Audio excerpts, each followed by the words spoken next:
Psalm chapter 4. Hear me when I call, O God of my righteousness. You have relieved me in my distress. Have mercy on me and hear my prayer. How long, O you sons of men, will you turn my glory to shame? How long will you love worthlessness and seek falsehood? But know that the Lord has set apart for himself him who is godly. The Lord will hear when I call him. Be angry and do not sin. Meditate within your heart on your bed and be still. Offer the sacrifices of righteousness and put your trust in the Lord. There are many who say, "Who will show us any good?" Lord, lift up the light of your countenance upon us. You have put gladness in my heart more than in the season that their grain and wine increased. I will both lie down in peace and sleep. For you alone, O Lord, make me dwell in safety.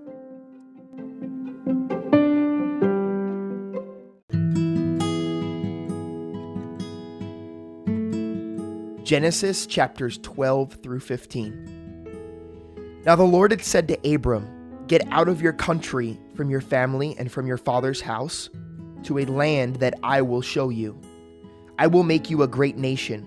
I will bless you and make your name great, and you shall be a blessing. I will bless those who bless you, and I will curse him who curses you. And in you all the families of the earth shall be blessed." So Abram departed as the Lord had spoken to him, and Lot went with him. And Abram was 75 years old when he departed from Haran.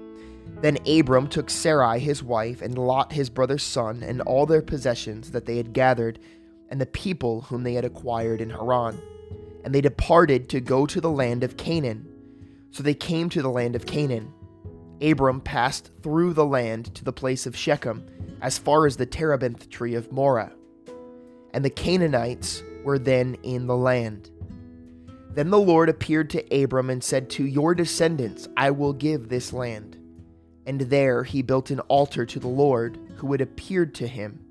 And he moved from there to the mountain east of Bethel. And he pitched his tent with Bethel on the west and Ai on the east. There he built an altar to the Lord and called on the name of the Lord. So Abram journeyed, going on still towards the south. Now there was a famine in the land, and Abram went down to Egypt to dwell there, for the famine was severe in the land. And it came to pass, when he was close to entering Egypt, that he saw Sarai his wife. "Indeed, I know that you are a woman of beautiful countenance. Therefore it will happen when the Egyptians see you, that they will say, 'This is his wife,' and they will kill me, but they will let you live. Please say you are my sister, that it may be well with me for your sake, that I may live because of you." So it was when Abram came into Egypt that the Egyptians saw the woman, that she was beautiful. The princes of Pharaoh also saw her and commended her to Pharaoh. And the woman was taken to Pharaoh's house. He treated Abram well for her sake. He had sheep, oxen, male, donkeys, male and female servants, female donkeys and camels. But the Lord plagued Pharaoh and his house with great plagues because of Sarai, Abram's wife. And Pharaoh called Abram and said, "What is this you have done to me? Why did you not tell me that she was your wife? Why did you say she is my sister? I might have taken her as my wife. Now therefore, here is your wife. Take her and go your way."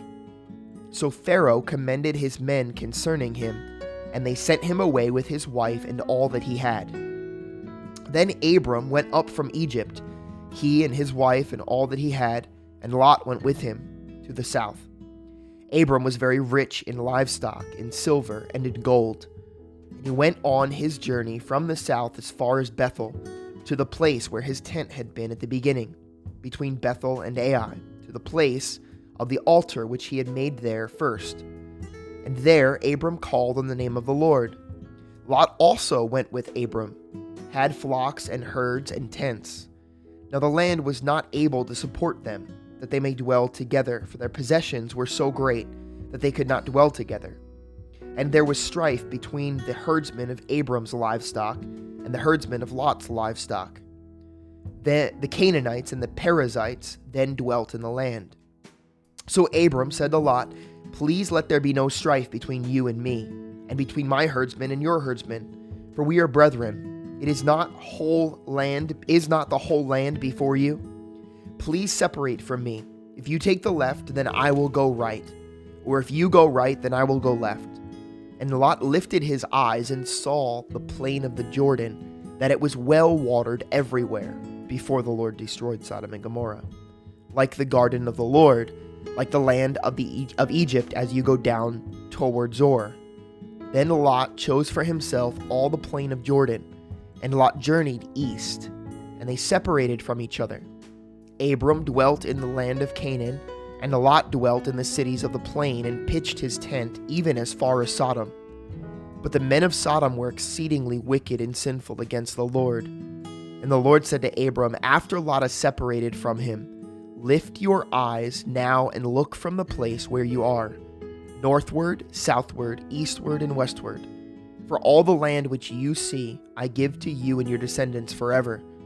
And I will make your descendants as the dust of the earth, so that if a man could number the dust of the earth, then your descendants also could be numbered.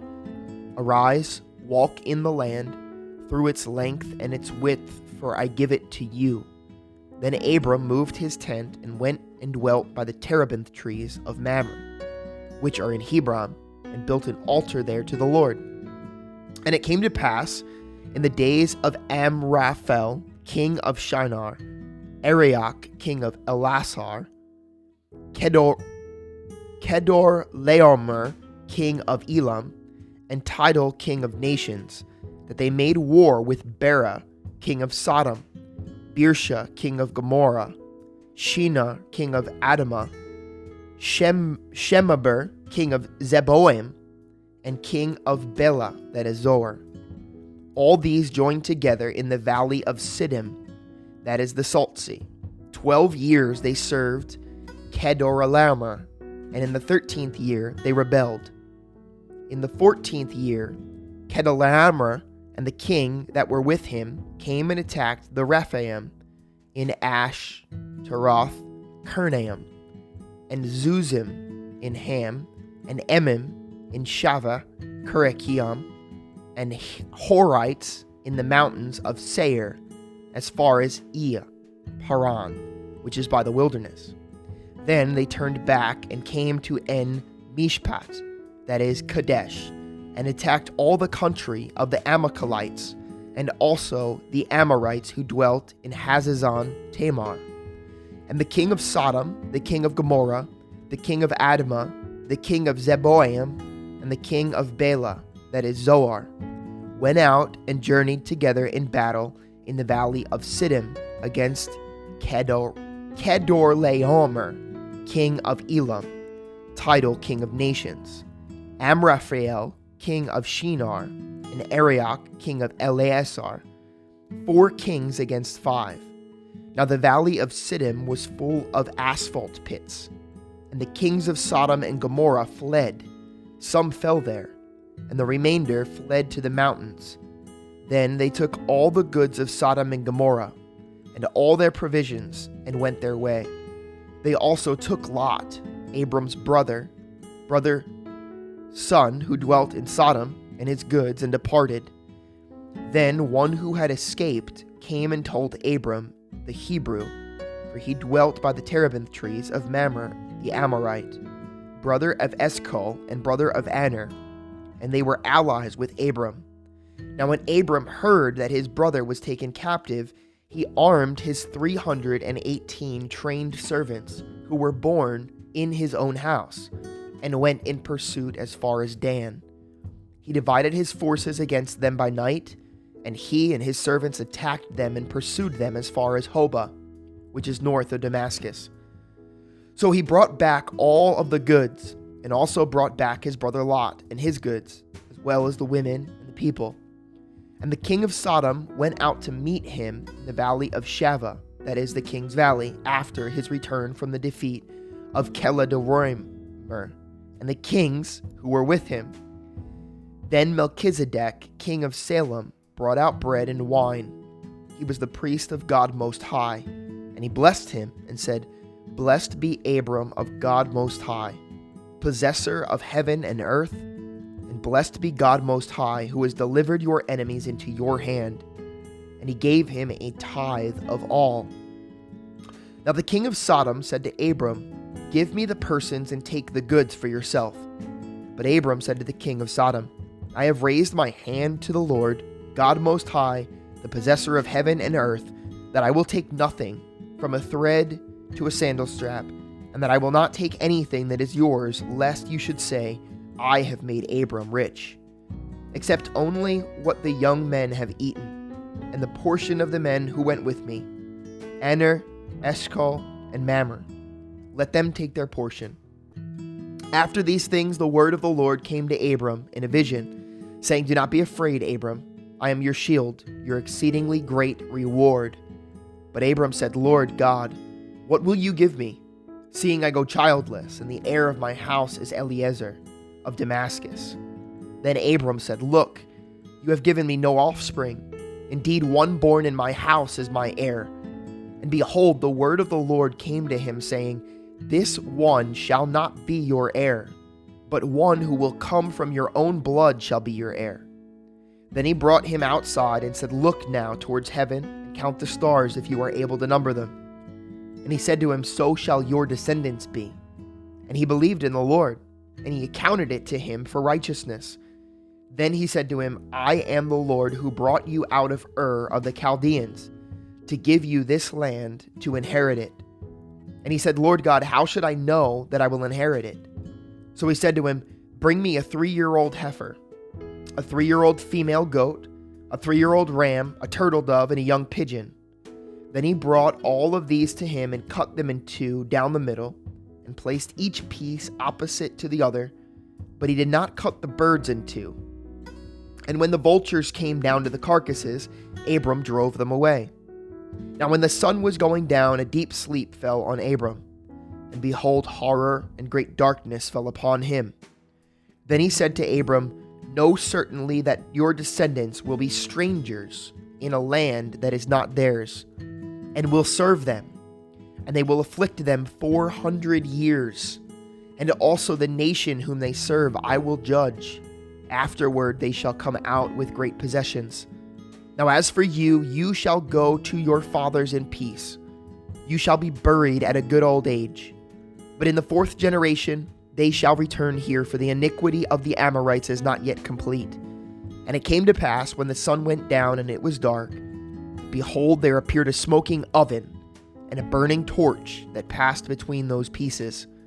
On the same day the Lord made a covenant with Abram, saying, To your descendants I have given this land, from the river of Egypt to the great river, the river Euphrates. The Kenites, the Kenizzites, the Cadmonites, the Hittites, the Perizzites, the Rephaim, the Amorites, the Canaanites, the Girgashites, and the Jebusites.